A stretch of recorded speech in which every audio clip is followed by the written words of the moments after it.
ఒక కోమటాయన ఇంటికి ఒక బ్రాహ్మడు వచ్చిండు. బ్రాహ్మడు వస్తే ఆయనకు ఏళ్ళయింది, అన్నం పెట్టాలి.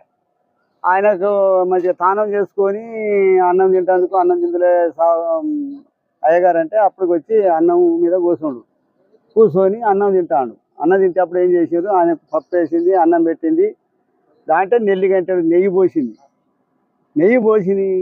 ఆయన బయటికి పోయింది. బయటికి పోయినాక ఏం చేసి ఆ నేతి గంట ఆడ పెడితే ఆ నెయ్యి తీసి మళ్ళీ ఒక గంటెడు అందులో వేసుకున్నాడు. అందులో వేసుకొని తిన్నాడు ఆల్రెడీ పోయినాక ఆయన కొన్ని రోజులు కాలం చేసి భగవంతుడి దగ్గరికి పోయినాక ఆ భగవంతుడు ఈయన ఆకు మొత్తం చూస్తే ఏమైంది, ఈయన నెల్లి గంటెడు బాకి వచ్చి చేసుకొని వచ్చిండు. ఆమె పెట్టింది ఏం లేదు, ఆమె పెట్టిన దానికి రుణం ఏం లేదు, ఇది రుణంలో పడిపోయాడు. ఈ బాకి తీర్పుకొని రాపు అని మళ్ళీ ఆ చచ్చిపోయిన మనిషిని మళ్ళీ కుమ్మటానికి తోలితే కోమటానిట్లో ఒక దొడ్డి ఆవు కడతాంది. ఆ కట్టేదంటే ఈయన తోలిండు. అందులో ఆ దొడ్డినే పుట్టిండు. ఆయన 9 నెలలు అయిన తర్వాత పుట్టిన తర్వాత ఏం చేసి దానికి మంచిగా పూలు పెట్టారు, దానికి దూడిచారు, అంత చేసారు, పాలు చేకిచ్చారు, మంచిగా దాన్ని దాదిరు. అంత అయింది ఇంత అయింది, 4 గంటల లేగ అయినాక దాన్ని బండి తోలినారు, నాగలు దున్నారు, దాన్ని మంచిగా కష్టం చేపించుకున్న తర్వాత ఆమె చచ్చిపోయింది.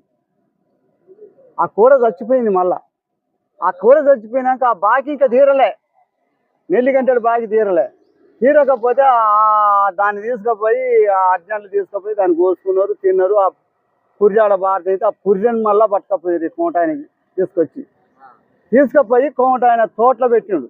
ఆ పుర్ర పెడితే పుర్రెని తోటలో కట్టెకు పెట్టిండు. బాకి తీరలే. ఇంకా పోతే ఏమైంది, ఒక ఆయన ఏం చేసిండు, ఈ కోమటాయన ఇంటికి అప్పుకొచ్చిండు.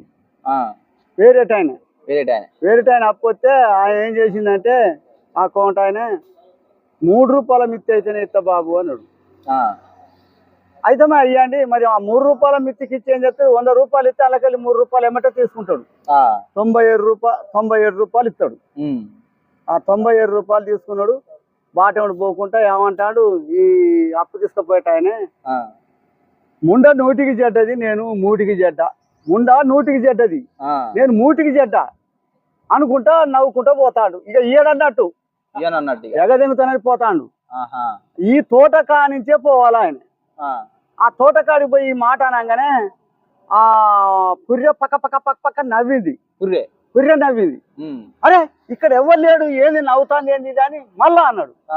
అరే నువ్వు ఎన్ని రోజులున్నా నువ్వు బాకి తీర్చవలసిన రా, నేను నెల్లి గంటెడు బాకి తీర్చకపోతే నన్ను ఆవు కడుపులో మళ్ళీ ఎత్తే మళ్ళీ కోడనై పుట్టి మళ్ళీ కోడనై చేసినా కానీ ఈ బాకి తీరలేదురా, నెల్లి గంటె నేను బాకి తీరలేదు, ఇక తోటలో తెచ్చి నా పంట పెట్టినరా అని చెప్పింది పుర్రె.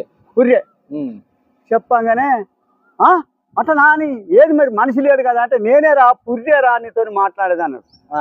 అనగానే అమ్మ నేను రుణంలో పడిపోతానని వచ్చి ఆ 97 రూపాయలు కోమటానికి ఇచ్చి 2 గాళ్ళు మొక్కి, నువ్వు రుణంలో నేను పడిపోతానా, నన్ను ఇట్లా చెప్పింది ఎదుపుర్రే, నిజమేనా సావుకారి అని అడిగితే, ఇవన్నీ నిజమేరా, ఇదంతా నిజమే, ఆ బాకి తీరకనే అలా పెట్టుకున్నావురా మేము అని వాళ్ళు అన్నారు.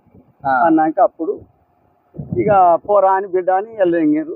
ఆయన జాగలు ఆయన పోయిండు, ఈయన జాగలు వీళ్ళు పడతారు. అట్లా